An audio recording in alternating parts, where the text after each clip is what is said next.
पत्नी अपने पति से कहती है, पत्नी, पता नहीं क्या हो गया हमारी पायल को।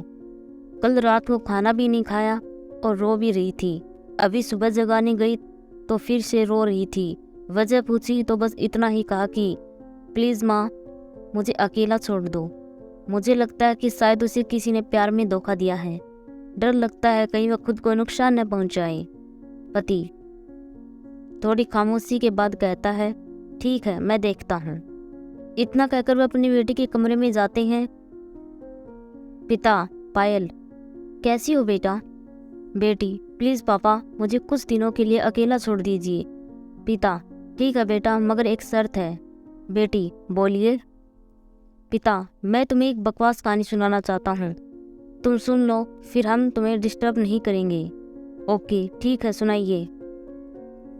पिता, आज से करीब 20 साल पहले एक राजा हुआ करते थे, बेहद अमीर।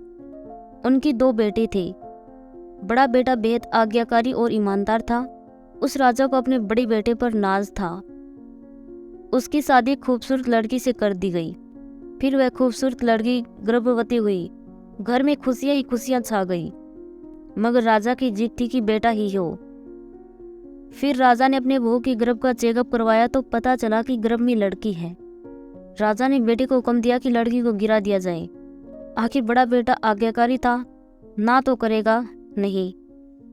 मगर पता नहीं उस पागल बेवकूफ को क्या सूझा कि 2 दिन बाद अपना राजपाट, धन दौलत, शान शौकत सब कुछ छोड़ के अपनी गर्भवती पत्नी को लेकर महल से गायब हो गया। सच कहूं तो वह बड़ा बेवकूफ और पागल था। लोग बेटियों को बोझ समझकर गर्भ में नष्ट कर देते हैं और एक वह बेवकूफ पागल एक बेटे के लिए अपना तमाम सुख सुविधाओं को ठोकर मार दी। वह बाप की बात मानता तो आज उसकी जगह राजा होता। ना जाने वह बेटी के लिए पागल बाप न जाने किस हालत में होगा।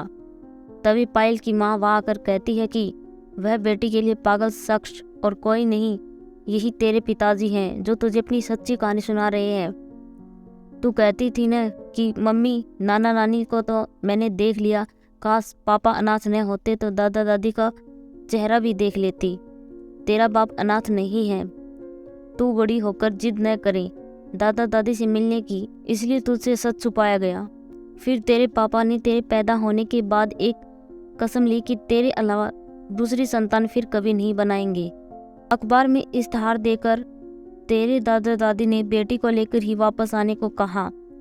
मैंने भी जोर दिया वापस जाने को, मगर तुझे गोद में उठाकर तेरे पापा ने बस इतना ही कहा, जिस घर में मेरी प्रिंसेस की हत्या का फरमान निकाला गया हो वहाँ एक राजा कैसे सांसें ले सकता है।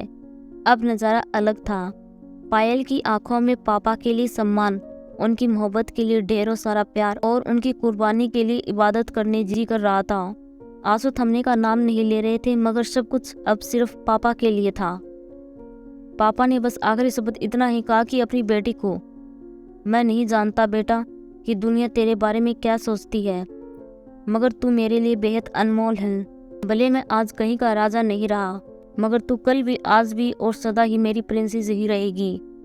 बेटी ने दौड़कर अपने पापा को गले लगाकर रोते हुए कहा, आप असली राजा हो और मैं आपकी प्रिंसेस। सबकी पलकें गीली थी, मगर वह एक नई सुबह की शुरुआत थी जहाँ प्रिंसेस फिर से अपने सियासत में लौट आई थी। बेटियां माता पिता की जान होती हैं, उनकी आन बान और शान होती है।